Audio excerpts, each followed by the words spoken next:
ऐसी कोई व्यवस्था देखी है जहां मालिक भूखा मरे और नौकर मजा करे?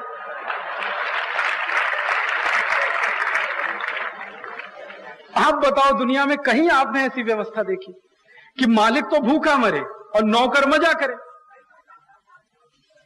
आप अपने व्यापार में ऐसे किसी नौकर को रखेंगे?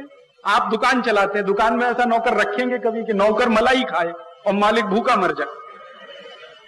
तो जो देश का मालिक है, जिसको हम वोटर कहते हैं, देश का नागरिक कहते हैं, जो टैक्स देता है, लेजिटिमेट सिटीजन है, नेचुरल बॉर्न सिटीजन है, वो भूखा मर रहा है और हमारे देश के पुडारियों की पगार पे एक एक व्यक्ति पर 18 कोटी रुपए खर्च हो रहा है। फिर राष्ट्रपति की पगार तो 18 कोटी, उनके नीचे उपराष्ट्रपति, उनकी पगार का खर्च एक बरस का 13 कोटी। एक बार मैंने यह भी माहिती लेने की कोशिश की कि ये लोग काम क्या करते हैं, क्या काम करते हैं, आप पूछो क्या काम करते हैं उनसे। तो राष्ट्रपति का काम है कि लोकसभा से कोई फाइल जाती है उस पर सही करना।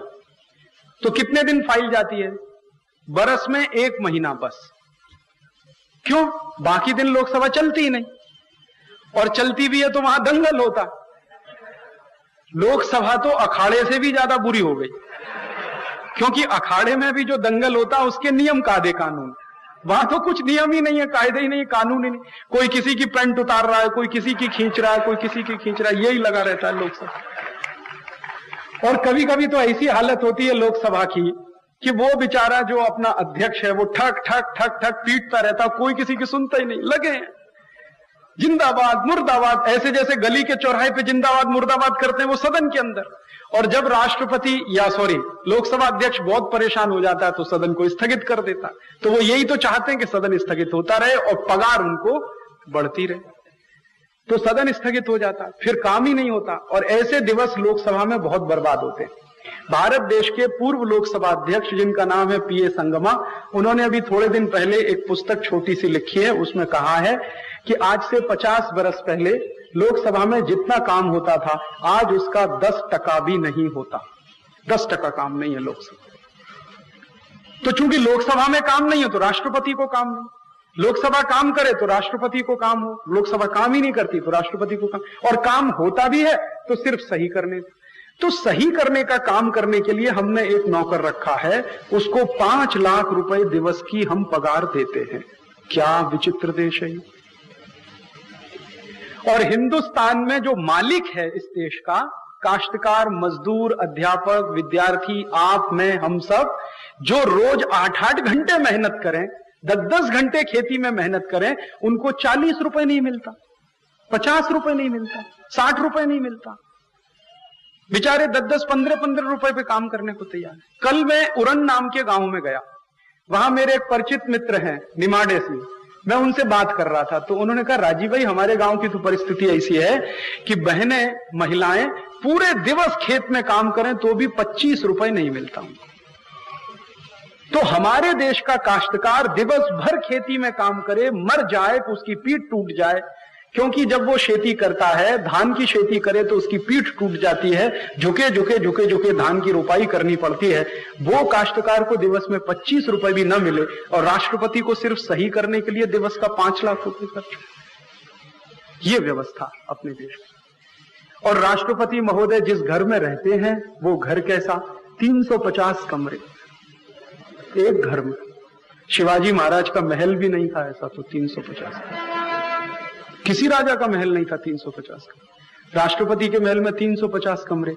मैंने एक दिन उनको कहा, मेरे कुछ मित्रों को जो पुडारी हैं, कि राष्ट्रपति 2 पति पत्नी हैं बस, एक पति और एक पत्नी, और तो कोई है नहीं घर में। तो ये 2 लोग 350 कमरे में रहते कैसे हैं? आप मुझे जरा ये समझो, कैसे रहते? कुछ हिसाब ही नहीं बैठता उसका। मैंने एक दिन ये सोचा कि वो एक दिवस या एक रात एक कमरे में सोएं, दूसरे दिवस दूसरे कमरे में सोएं, तीसरे दिवस तीसरे कमरे में सोएं, तो भी 1 बरस के बाद पहले कमरे का नंबर आएगा। 1 बरस के बाद, क्योंकि 1 बरस में दिन 365, 15 दिवस छुट्टी के निकाल दो। हालांकि राष्ट्रपति की छुट्टी उससे ज्यादा है, 3 महीने की छुट्टी है उनकी, तो मैं तो 15 दिवस ही की बात करता हूं, तो 15 दिवस छुट्टी के निकाल दो, हर दिवस वो एक कमरे में सोए तो भी 350 कमरे का हिसाब कुछ समझ में नहीं आता। वो रहते हैं उतने बड़े घर में। हो सकता है राष्ट्रपति बनने के पहले उनके पास 2 ही कमरे का घर हो, लेकिन राष्ट्रपति बनने के बाद, माने हमारा नौकर बनने के बाद, उनको आलीशान महल मिलेगा। जब वो हमारे जैसे हैं तब वो 2 ही कमरे के घर में रहेंगे, लेकिन जब हमारे नौकर बन के सही करने के लिए बैठेंगे तो उनको 350 कमरे का घर मिलेगा। ये व्यवस्था अपने देश में। अब वो जो 350 कमरे का घर है उसकी सफाई होती है, तो उसमें तो 400 से ज्यादा तो कर्मचारी है झाड़ू लगाने वाले, फिर पीछे से पोछा लगाने वाले, दिवस भर उसमें सफाई चलती रहती, दिवस भर। मैं तो कई बार गया हूं वहां। और फिर वहां पे रसोई हैं, डॉक्टर हैं, 20 डॉक्टर हैं, 20। अब पता नहीं कैसे इलाज होगा। एक डॉक्टर हो तो कुछ समझता भी है भाई उसको क्या बीमारी है क्या नहीं। अब 20 डॉक्टर एक साथ खड़े हो गए और राष्ट्रपति एक बीमार, कैसे इलाज करेंगे कुछ मुझे तो नहीं समझ। वो एक डॉक्टर एक डायग्नोसिस करेगा, दूसरा दूसरी करेगा, तीसरा तीसरी करेगा, पता नहीं कैसे इलाज। अभी हिंदुस्तान की परिस्थिति यह है कि गांव में 2-2 लाख लोगों के मरीजों पर एक डॉक्टर नहीं, और राष्ट्रपति के ऊपर 20 डॉक्टर।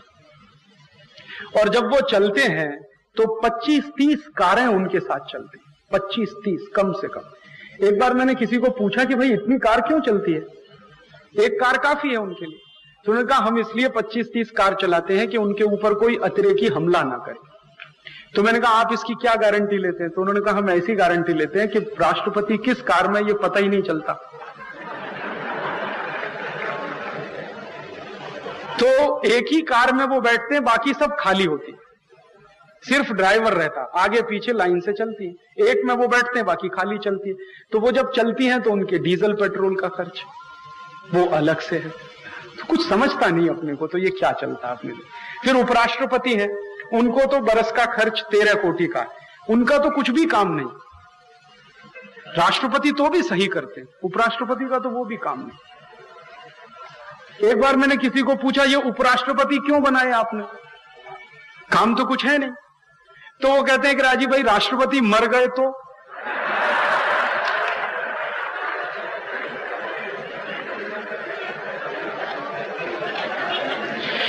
अब मैंने उनसे पूछा कि मर गए तो, मरे तो नहीं अभी तक। पिछले 50 वर्षों में ऐसा कभी हुआ नहीं कि राष्ट्रपति मरे और उपराष्ट्रपति को काम आया, वो होता ही नहीं है। तो अगले 100 वर्ष भी नहीं होगा, इसकी क्या गारंटी है। लेकिन पोस्ट बराबर चालू और खर्चा उनका बराबर, तो उनका खर्च है। फिर उपराष्ट्रपति के नीचे पंत प्रधान, उनका बरस का खर्च 11 कोटि का। फिर उसके नीचे मंत्री, 73 मंत्री हैं। 73 मंत्रियों में 36 मंत्री हैं जिनके पास कोई काम नहीं है। हाँ, मैं आपको सच बात बता रहा हूं। उपराष्ट्रपति के नीचे पंत प्रधान, उनका बरस का खर्च 11 कोटि का। फिर उसके नीचे मंत्री, 73 मंत्री हैं।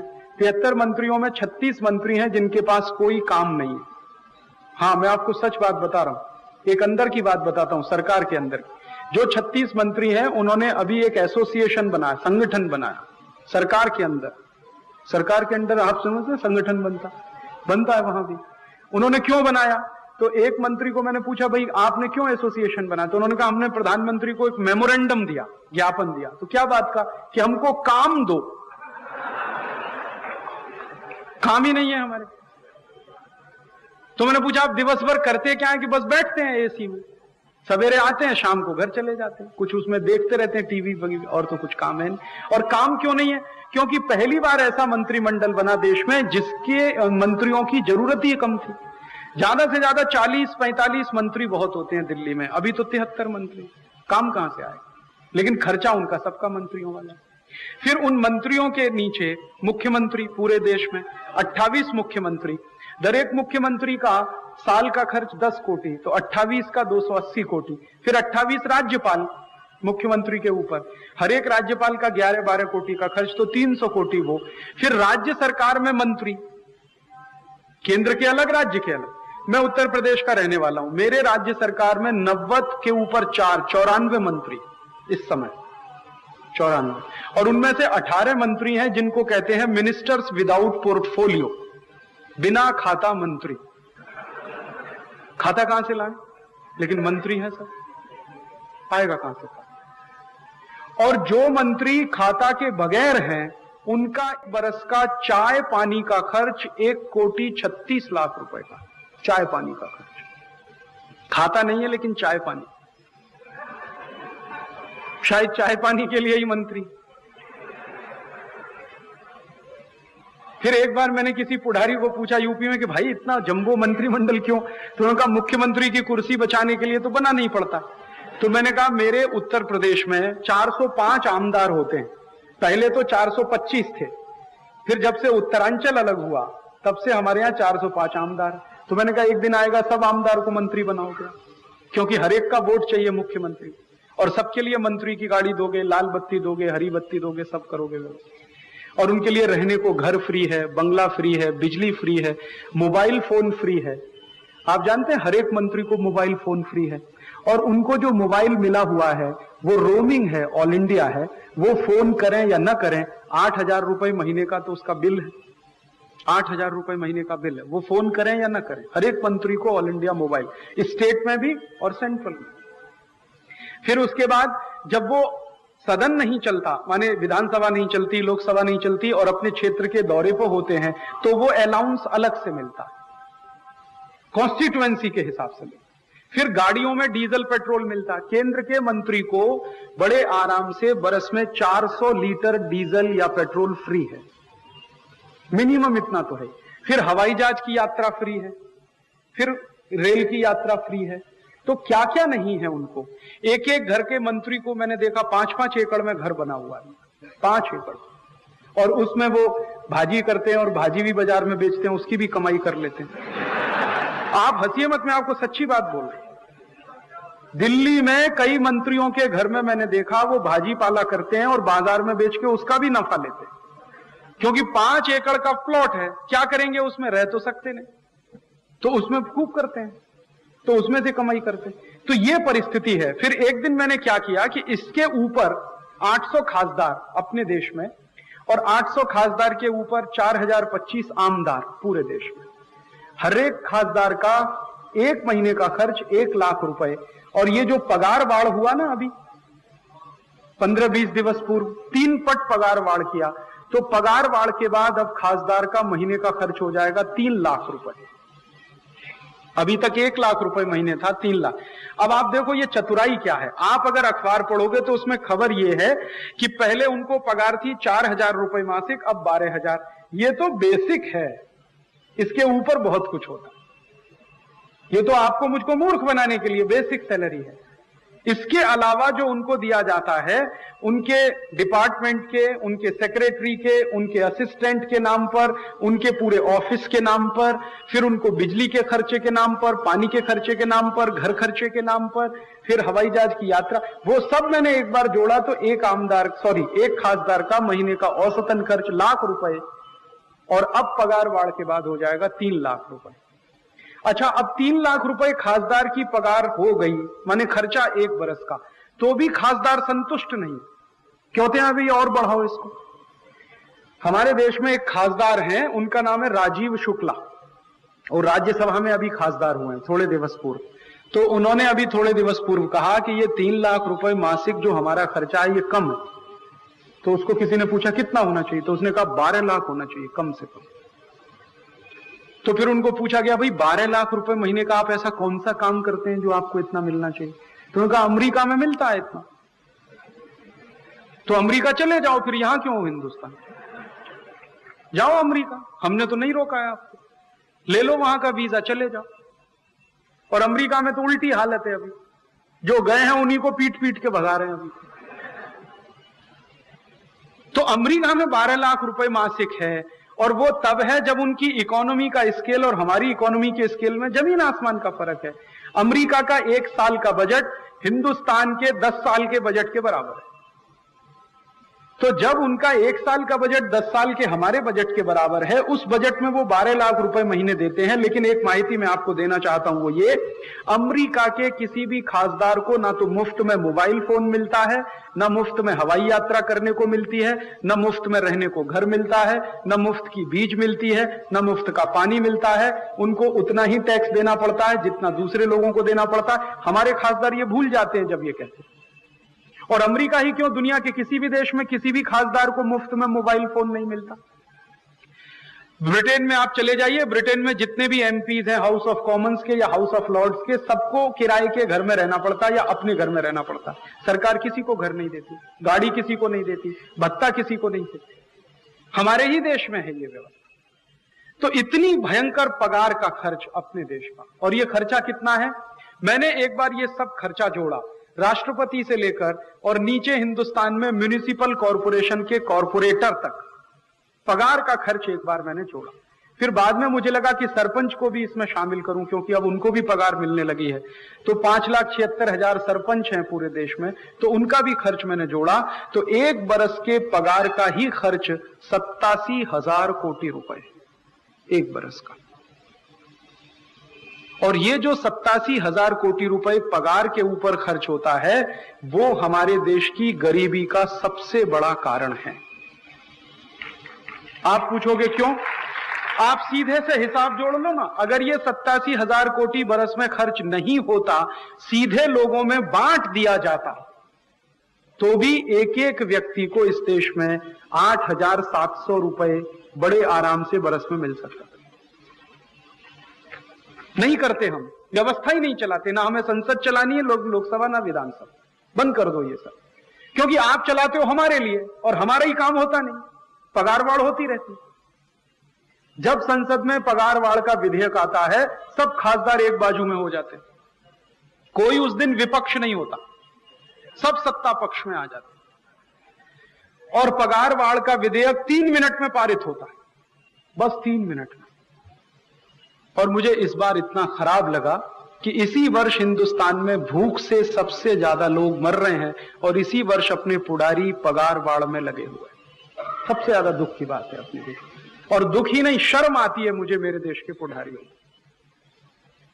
यही देश है जिसको भारत हम कहते हैं। 50 वर्ष पूर्व इस देश में ऐसे पुडारी होते थे जो देश के लिए सब कुछ दे सकते थे, घर में जो है वो भी निकाल के दे सकते। आप उन पुडारियों के नाम गिन लो, लोकमान्य तिलक, हमारे देश में सुभाष चंद्र बोस, भगत सिंह, चंद्रशेखर आजाद, तात्या टोपे, झांसी की रानी लक्ष्मीबाई, नाना फडणवीस, सावरकर, महात्मा गांधी, ऐसे ऐसे आप लिस्ट बनाते जाओ, एक एक पुडारी का नाम लेते जाओ, चाफेकर बंधु, ये जितने भी नाम आप लेना चाहो ले सकते हो। इन सभी नाम लेने वालों के नेताओं के चरित्र लगभग क्या थे कि वो देश के लिए कुछ भी कर सकते थे।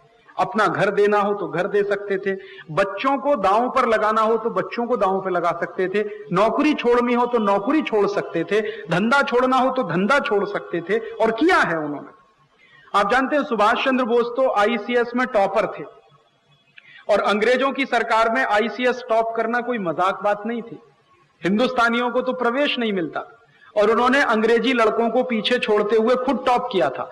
वो बहुत बड़े पद पर नौकरी के लायक थे, लेकिन टॉपर होने के बाद भी नौकरी छोड़कर उन्होंने आजाद हिंद फौज बनाई थी, सब छोड़ दिया। भगत सिंह, चंद्रशेखर आजाद बहुत अच्छे घर के बच्चे थे, चाहते तो करोड़ों रुपए कमा सकते थे, व्यापार कर सकते थे, लेकिन छोड़ दिया सब। चाफेकर बंधु भी ऐसे ही थे। हमारे देश में सावरकर की कोई कमी थी क्या योग्यता में? महात्मा गांधी की योग्यता कुछ कम थी क्या? बहुत बड़ी डिग्री थी उनके पास, बैरिस्टर थे, करोड़ों करोड़ों रुपए कमा सकते थे। लोकमान्य तिलक को देखो, लोकमान्य तिलक के पास बारेट लॉ की डिग्री थी, वो चाहते कोटिपति बन सकते थे, लेकिन इन सब ने देश के लिए सब कुछ न्योछावर किया, अपनी जान तक दी। पैसा तो कुछ भी नहीं होता, पैसा दान तो कोई भी कर सकता है, अपनी देह का दान करना, अपनी जान देना, अपनी कुर्बानी देना, ये तो ऊंची बात है। वो सब करने की मान्यता रखने वाले पुडारी वो एक बाजू में, और आजकल के हरामखोर पुडारी दूसरे बाजू में। आजकल के पुडारियों को तो कहीं से मौका मिल जाए तो जोंक की तरह से चिपकते हैं, और खून जब तक अंतिम बूंद बाकी है आप में तब तक चूसते रहते हैं। ऐसे हैं सब, कहीं मौका मिल जाए। देखो आप, एक तो पगार में पैसा लेते हैं भरपूर, भत्ते मिलते हैं, वेतन मिलता भरपूर, फिर यही पुडारी रिश्वत भी लेते हैं अलग से। आप छोटे से छोटा काम लेके जाओ, अकोला में कहीं पर किसी मोहल्ले में एक हैंड पाइप लगाना है, और मैं आपको चैलेंज देकर बोलता हूं आप ले जाओ कि हमें एक हैंड पाइप लगाना, बिना पैसे के आपका काम हो जाए तो आप मुझे बता देना, छोटे से छोटा काम।